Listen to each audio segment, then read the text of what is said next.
आपने वो कहावत सुनी होगी, जब ईश्वर एक द्वार बंद करते हैं कई सारे मार्ग खोल भी देते हैं। अब ये मार्ग, ये सारे द्वार जो होते हैं हमें दिखते नहीं है। कई बार हम समझ नहीं पाते, खो जाते हैं। कभी कभी लगता है कि ये कहावत ही झूठी है, पर ऐसा होता तो है नहीं। क्यों खो जाते? क्योंकि हम समय व्यर्थ करते उसी द्वार को देखने में, सोच के कि अब ये खुलेगा, अब ये खुलेगा। प्रतीक्षा करते करते बहुत समय व्यर्थ कर जाते हैं। इतना समय व्यर्थ हो जाता है कि हम देख ही नहीं पाते, ढूंढ ही नहीं पाते वो सारे मार्ग, वो द्वार जो हमारे लिए खुले हैं। ढूंढ ही नहीं पाते तो उसका उपयोग कैसे करेंगे? स्मरण रखिए, ईश्वर सदैव हमारे साथ हमारी सहायता कर रहे हैं। ये मार्ग सदैव है, सर्वत्र है। आवश्यकता है तो दृष्टिकोण और सोच की। मनुष्य को जीवन में शिक्षा और प्रेम, ये दोनों प्राप्त होते हैं माता, पिता और गुरु से। किंतु मनुष्य सबसे अधिक प्रेम तो अपनी माता से ही करता है, क्योंकि माता बड़ी निर्मलता से, प्रेम से, सौम्यता से हमारे भीतर शक्ति का संचार करती है, हमें उत्साहित करती है, बलशाली बनाती है।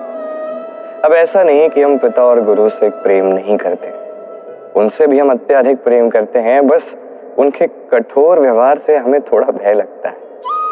अब उनका ये कठोर व्यवहार ये स्वाभाविक नहीं परंतु आवश्यक है, क्योंकि माता से जो शक्ति हमें मिलती है वो कहीं नियंत्रित होकर विध्वंस न मचा दे, कहीं हमें कुमार्ग पर न ले जाए, कहीं हम दोषी न बन जाए।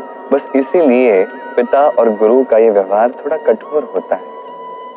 अब ये बात, उनका व्यवहार हम आगे जाके अवश्य समझते हैं। जीवन में कुछ वर्ष हमें आगे जाना पड़ता है, तब हमें ज्ञात होता है कि पिता और गुरु हमसे अत्यधिक प्रेम करते हैं, बस उनका ये प्रेम थोड़ा कटु होता है। आवश्यकता है तो ये देखने की, समझने की कि आरंभ से उनका व्यवहार हमारे प्रति कैसा था। उनकी डांट के पीछे उनके प्रेम को समझने का प्रयास कीजिए, उनकी चिंता को समझने का प्रयास कीजिए, उनके मार्गदर्शन के पीछे आपके भविष्य के लिए जो योजनाएं उन्होंने बनाई वो समझने का प्रयास कीजिए। तब आपको समझ में आएगा उनका प्रेम क्या है। इस हृदय में अपने आप उनके लिए सम्मान भर जाएगा। बालपन से ही मैं गैया चराता आया और इसीलिए सब मुझे गोपाल भी कहते हैं। किंतु गोपाल बन के मैंने एक अमूल्य सीख प्राप्त की। मैंने देखा कि गौशाला में अनेक बछड़ों में से गैया अपने बछड़े को उचित प्रकार से पहचान ही लेती, जबकि ये सभी बछड़े एक जैसे दिखते हैं, सबके स्वर भी एक जैसे होते हैं, तब भी ये सभी बछड़ों में अपने बछड़े को पहचान लेती है, उसके साथ रहती है। कुछ इसी प्रकार होते हैं हमारे कर्म और उसका कर्म फल। अब सबके मध्य में रह के कोई भी कर्म कीजिए, उसका कर्म फल उन सब में आपको पहचानेगा और आपके साथ रहेगा। इसलिए जब भी कर्म करिए सोच समझ कर करें।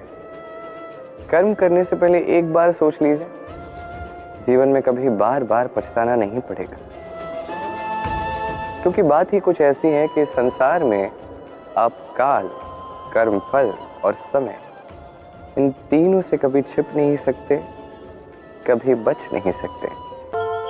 आशा और विश्वास मनुष्य के जीवन के दो अमूल्य स्तंभ हैं। यही ढाल भी है, यही शस्त्र भी है, यही हमारी रक्षा करते हैं, यही हमारे लिए मार्ग भी प्रशस्त करते हैं। किंतु एक छोटी सी समस्या है। अब यदि आप बबूल के वृक्ष से ये आशा रखते हैं कि ये तो मुझे फल देगा, तो इस आशा को टूटना ही पड़ेगा। और यदि आपको विश्वास है कि खजूर का वृक्ष आपको छाया देगा, तो ये विश्वास भी टूट कर रहेगा। तो करना क्या चाहिए? नेत्र बंद करके किसी पर भी विश्वास या किसी से भी आशा रखने के स्थान पर चयन कीजिए। कि किस पर विश्वास करना है, किस से आशा रखनी है। यदि मैं कहूं तो विश्वास रखिए स्वयं पर कि इस संसार में ऐसा कुछ भी नहीं जो आप नहीं कर सकते, और बस कर्म करते जाएं। और आशा रखिए ईश्वर से कि वो आपके कर्म देखें और आपको अपने कर्मों का फल दे, आपको सफलता दे। यदि आपका विश्वास अटल होगा, परिश्रम निरंतर होगे, तो ईश्वर कभी भी आपकी आशा को भंग नहीं होने देंगे। ये है वट का एक बीज।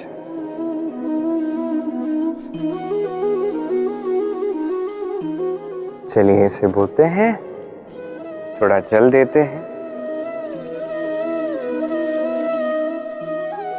अब यहां पे वट का एक विशाल सा वृक्ष आएगा, किंतु कैसे? कौन इसमें सहायता करेगा? कौन इसे संभव करवाएगा? प्रकृति। जी हाँ, इस संसार में जो भी बनता है या जो भी बिगड़ता है उसके लिए उत्तरदायी प्रकृति ही होती है। प्रकृति के कारण ही तो धूप आती है, उसी के कारण ही तो वर्षा होती है, जल मिलता है। उसी के कारण ये वट का बीज वट के विशाल वृक्ष में परिवर्तित होगा। किंतु किसी मनुष्य को देखिए, मनुष्य कहता है कि इस वृक्ष पे मेरा अधिकार है। क्यों? क्योंकि मैंने इस बीज को बोया है। अब सारा कार्य प्रकृति करे और सारा श्रेय मनुष्य ले जाए, क्या ये उचित है? कदापि नहीं। अब इसी का उत्तर प्रकृति में ही छिपा है। कभी कोई पक्षी भी किसी बीज को बो देता है, वहां एक वृक्ष आ जाता है, उस पर फल लगते हैं, वो पक्षी उस फल को खाता है, किंतु शेष सभी पक्षियों को, प्राणियों को वहां का फल खाने से मना नहीं करता। उस वृक्ष पर अपना अधिकार स्थापित करने का प्रयास नहीं करता, सब में बांटता है। और यही हमें करना चाहिए। जो प्रकृति से आया है उसे पुनः प्रकृति तक लौटने दें, ये सबसे अधिक आवश्यक है। पंछी की भांति बनिए, तभी आपका मन भी इस आकाश में उड़ना सीखेगा और मन प्रसन्न होकर कहेगा, राधे राधे।